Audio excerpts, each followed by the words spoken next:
after we are done with the experimentation work and before we publish our work, we need to prepare our paper for publication. And there are various steps which we need to take into consideration when we are trying to prepare our paper for publication. So let us see what are these steps and how we can prepare and structure our paper exactly as per the requirement of different journals. So let us start. So after we are done with the experimentation work, we need to start to write our rough draft. So rough draft will be revised many times. So we don't have to worry about editing the rough draft. We don't have to worry about the punctuations. We don't have to worry about the spellings. Instead, in the rough draft, we need to concentrate on the content of the paper. So when we are doing our experimentation, we have figured out 2-3 outputs, and these output or responses we should make the central theme of the paper.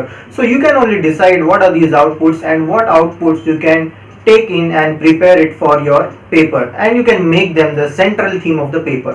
One more thing, you need to progress logically rather than chronologically. So you may have done the experimentation in different steps, but when you write the paper, you need to follow a logical order. You don't need to write everything in terms of how you have done the experiment. So we may have done the experimentation and the steps may be up and down, but here when we are writing or preparing the paper, you need to find out exactly how logically your paper flows.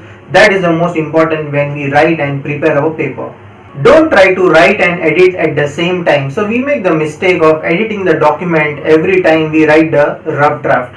So instead of that, what you need to do is you need to write the different headings, which I'll come to later on, and in these headings whatever comes to your mind, you need to just write it down, and then basically you should try to input all your ideas rather than editing the paper. So sometimes what may happen is we have figured out our daily limit and we have figured out our daily target. So sometimes what may happen is we have reached the limit. Maybe it is 2 hours for someone, 3 hours for someone, or maybe it is in pages. You write 2-3 pages and you see that is my target for the day. But when you reach that target, don't overburden yourself. What I say is you stop there, and if you think that if you will forget something, what you can do is you write it in terms of bullet points and you can come back to it later on. So sometimes you can't figure out a word. Suppose you want to write about elephant. You are not able to write about elephant. That word elephant does not come to your mind. So what you should do? You vaguely remember something about elephant. So you just write a trunk or 4 legs, long ears or big ears, something like that, and you can write down these ideas, and later on you can come back to it next day, and that time maybe you will remember, because sometimes we are exhausted and we don't remember the exact terms when we are writing and preparing our paper. So what you can do is you can stop there, and something which comes to your mind related to that topic, you can write it down and then you can come back to it later. So that is what I think is the best idea when you are preparing the paper. So the bottom line is, don't try to edit your document, just write it down whatever comes to your mind, or else you will lose the flow. Now let us see what is the structure of the paper, how you can write down the different headings of the paper. So let us see, we start with the title of the paper, then comes the abstract, then we need to write some keywords, then we write the introduction of the paper, then the experimental work, then the results and the discussion, and finally we write the references. So let us see one by one how we can write all these different headings and what comes in these headings and how we can prepare our paper so that it can be published. Title. So title is the most important thing. It is what I say is the main advertisement of the paper. It is the ad of your paper. So whenever we find any article, what happens is when we put the name or a title or any topic in the search engine, the title pops up. And if your title does not entice your audience, then it is of no use. So you need to write the title in such a way that it needs to entice the audience. The audience should feel like they want to read more about the paper, and a poorly written title will never reach the target audience or the target readers. So the title should be very relevant to the topic which is there inside the article. It should reflect the content very clearly. Also it should be very catchy and it should be very specific. So once the audience or the reader reads your title, they should feel like reading the abstract. So that is the second step which comes after the title. So title entices the audience, then they read further, and then comes the abstract. So avoid using any abbreviation or jargons in the title. So remember, the abstracting and indexing services, they are the database where whenever you try to find an article or you type in the article's name, they try to search it in the title. So if your title contains all the information which is relevant to the paper, it will pop up in the search, or else it will not show up. So it will not reach the target audience. Essentially, effective titles are such that they will identify the main issue and they will begin with the article's subject matter.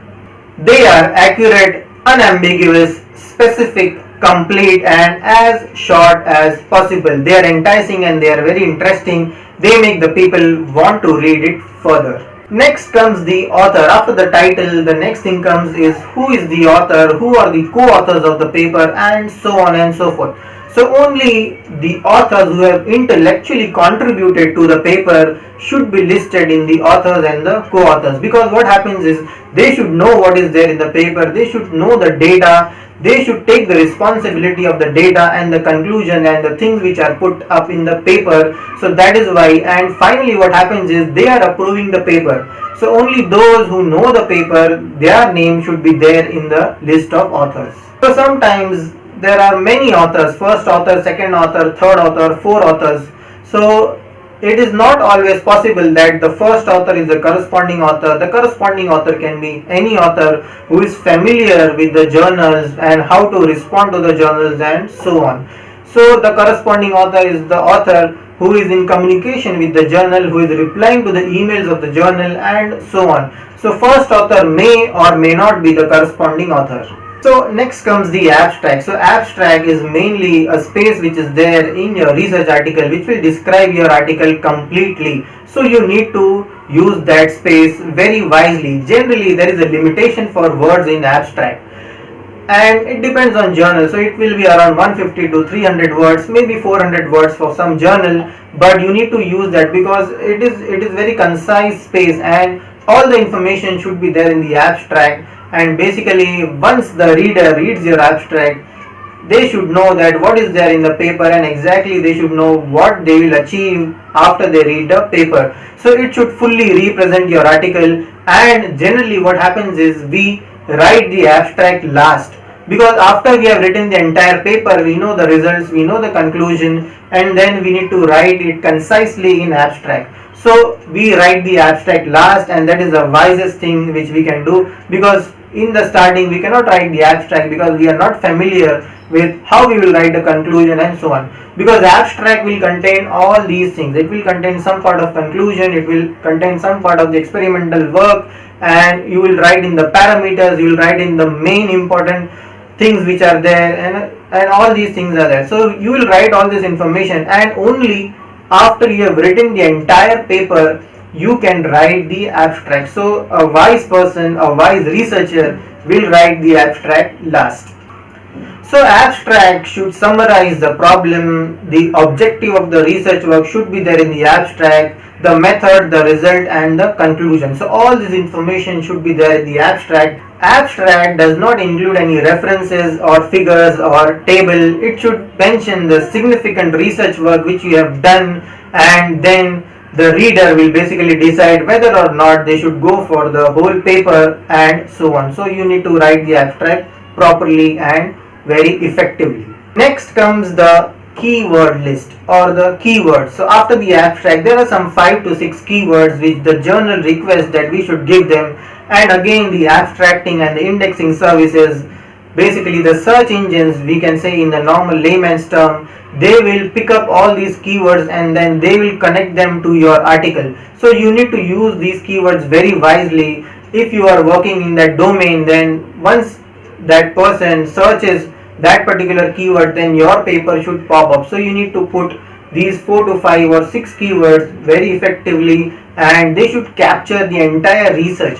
So next comes the introduction. Introduction should be very brief. It should not be very big like a history lesson. So it should be very concise, it should be very brief, and in the introduction you should state the problem which you are investigating. It should also state the reason why you are conducting this research work. So in the introduction you should state the questions you are trying to answer. You should explain any findings or any challenging things which you are putting up further, and you should also briefly and logically move the reader to the hypothesis of your paper, and also you need to tell some experimental design or method which you are following in the paper. So all these things should come in the introduction. Also, just in the end of the introduction you need to mention what is the objective of your research work, what is the objective of your paper. Also in the introduction part you need to put some literature review, and then basically you will say that you are challenging these works or you are furthering these works in terms of your own research work. So what are the do's and don'ts when you are doing a literature work and when you are talking about the paper which people have already done earlier? So you need to point out both the advantages and disadvantages of the related work or the literature review. You should discuss all the references which you are putting and which you are citing in the paper. What are the don'ts that you have to take care about? So you should not put a laundry list. So what generally I have seen students and researchers they do is, maybe their 10-15 papers are familiar to their topic, but they are just putting hundreds of paper in the research work, just trying to boast that they have read so many papers. But we know as a researcher that you can't read so many papers, and these are just fakes. They are just trying to put up a laundry list. They are just trying to put up some things, and they are saying that we have done so much work, we have read so many papers, but we know that they have not done that thing. So rather than that, you put 20 papers, but you read those papers thoroughly and you put those papers and then you talk about those papers. You need to tell about those papers in the introduction, and you should not bash the references. Means you should not say that these researchers are wrong, they have done wrong things and so on and so forth. You should very politely answer their questions, or you should just politely explain what are the negative points in their paper. You should not include irrelevant references. So what again I have seen students, what they do is just try to increase the number of paper and they are just trying to put irrelevant references, which is not good. As a professor, as a researcher, we know that these are all irrelevant references and they are of no use. They are just trying to increase the number of references, and so these are the don'ts. I will highly suggest that don't do all these things. Next comes the experimental method. So in the experimental method, you need to point out all the parameters, you need to tell all the parameters, so that the researchers who are reading your work or who are doing the same work should be able to replicate your work very easily. Also, you should write the experimental method in past tense. You should not write in first person also. You should avoid using first person, I, we, us. Don't use all these things. You should not use present tense and you should avoid using first person. So it is done in past tense, so please talk about that in past tense. Ultimately explain how you have done the work, how you have carried out the experimental work, what is the procedure and how you have done that work. That is the main thing that comes in the experimental work. As soon as you explain how you have done the work, other researcher can easily replicate your work. And also you need to structure the work as logically as possible. You should not randomly put things here and there. You should properly explain all your experiments. You should properly explain what materials you have used, what machines you have used, and so on. If you are trying to put up or propagate a new method, you need to explain that in very detail, because you are the first person who is trying to say about that work. And if you have used someone else's work or you are furthering someone else's work, you need to cite that work, you need to tell about that work, and you need to put that as a reference, and you need to tell what amendments you are doing to their work and what changes you are bringing to that work. So you need to cite the original work. If not, you are the first person, then you need to explain it in complete detail. Next comes the result and discussion section. So in the result section, you should present what are your findings and you need to explain them largely in text. Also, you need to tell how your results contribute to the body of scientific knowledge. So that is the thing which you need to explain clearly and logically in the result section. In the discussion section, you need to interpret your result. So you have a finding, then you need to interpret your result in the discussion section. Also, you need to tell what is the meaning of your result in the discussion section.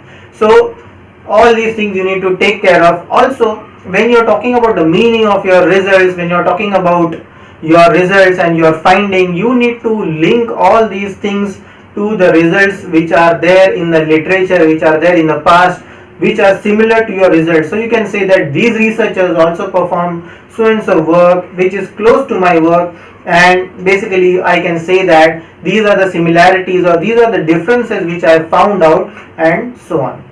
So in the result and discussion section, we need to describe the results in terms of tables, figures and graph, and mainly we should highlight the points which we feel are very significant. So we should make the image of that, we should make the graph of that, or we should put up a table so that what new things you have done, how your research is furthering the research of others, or something new you have done, you need to put up that so that when people read it, they should clearly understand, oh, this is the thing, this is the new thing that this researcher has put up, and so on. So the table, figure and graph will help you to explain your results very clearly. So you can take help of these things and easily portray your information, portray your results to the audience. Figures and tables should be numbered separately, they should be given names. Generally, the caption of the table is on the top of the table and the caption of the figure is at the bottom of the figure. Each and every journal will have their own requirements. Some things which we need to think about or keep in mind about the figures, how the figures are there when we are preparing our manuscript. So figures are mainly, it should be such a way that the text of the data or the text of the finding is there, and then you are producing the figures or the table based on that text. Also try to put up the figure in grayscale, because whenever you have a color image and you are trying to publish that color image, some extra money will be charged from you, because if you want something in color there is some extra charge. The requirement for figures is generally 300 dpi for all the journals, that is a minimum requirement. Also they need the figure in .tiff format, that is a journal format which they want. So when you are preparing your manuscript, you can prepare your figure with these guidelines. Next comes the conclusion. So you can present a general or very specific conclusion, and you should keep in mind that you should not summarize your entire work. You should link this section back to the introduction, referring to your questions or hypothesis, and cover how the results relate to your expectation and cited source. Also, you need to tell in the conclusion what are the practical application of your research work and what is the next step in your research work, what you will be doing next, and you need to put very specific expressions here. You can't say that, suppose I am trying to explain about some temperature rise, I cannot say that this temperature is higher than that particular thing, so on and so forth. We should exactly say that, I have observed that research says that it is 10 degree higher, 10 degrees Celsius higher, and so on. So you should have very specific expression. You should not put something vague or ambiguous. Also you should not put something new in the conclusion, because if something new pops up, then the reader will be confused, what is this new thing which is there. If you feel like you want to put some new thing in the conclusion, what you can do is you can put up that new thing in the introduction as well, so that you can, that is what I am saying, you can go back and forth, because this is a rough draft, and basically based on that you can change the introduction, you can put that new thing in the introduction, and then you want to put that in the conclusion, that is also fine. Next is the future work. So you need to make clear what is the open question that is there after your research work is published, and you also want to give some free research ideas, preferably generally which you don't want, and you can give up those ideas, because everyone is giving up some free research ideas, so you should not be behind. You should also give some free ideas generally which you don't want. So that comes in the future work. An optional section of acknowledgement. You can acknowledge your partners, you can acknowledge people who have contributed, who have helped you to do the research work, or you can specifically name some labs and that, courtesy of this lab I have done my experimental work, and so on. So in the acknowledgement you can basically thank those who have helped you, your supplier, people who are giving materials to you free of cost, and so on. So you can name all these people in the acknowledgement section. Also in the acknowledgement section you can also disclose who have given you financial funding. So generally most of the work which we are doing is assisted by some funding from some national agencies and so on. So you can name these agencies and you can say what fund or what grants you have received. Based on that grants, you are doing this experimental work. So the next section is the reference section. So whatever new work which we are doing is always based on some work which is done in the past, so we need to acknowledge that work. So any information that is not common knowledge, we need to put a reference for that, and we need to cite that reference in the text. So whatever reference you are putting, there is a citation that you are citing that reference in your text wherever you are using that reference. So whatever information which is not common knowledge, you need to put that in the reference. Format of the reference is based on individual journal. So whenever you are submitting your manuscript to any journal, their format or their style of referencing is listed there. You need to format based on that particular style of referencing. Alright, so let us summarize what we have learned today and how we can prepare our paper for publication. So initially we have seen that we are done with the experimental work, and then we have the data in our hand. Based on that data, we need to write a rough draft. And for writing a rough draft, there is a structure for writing a rough draft. Basically the structure is that you need to write the title first, then you need to write the abstract, then comes the keyword, then you need to write the introduction, then the experimental work, then the research and discussion. Finally you need to put in the reference. So based on all the structure, all these heading, you need to write your rough draft. You need to prepare your rough draft. You decide what journal you want to publish, you select that journal, then you go to the website of that journal, you see how is the format, what is the format, in what format they want. But generally this is the structure. You just need to format based on the font, the size of the font. Maybe they want in 1 column, 2 column, the spacing is different and so on. The style of referencing is different. Only you need to format. So once your manuscript is prepared, you just need to format and cater according to that particular journal, and then you are done. So preparing the manuscript is the most important step. Next is that depending on the journal, you can format your paper and then you can submit your paper to that particular journal.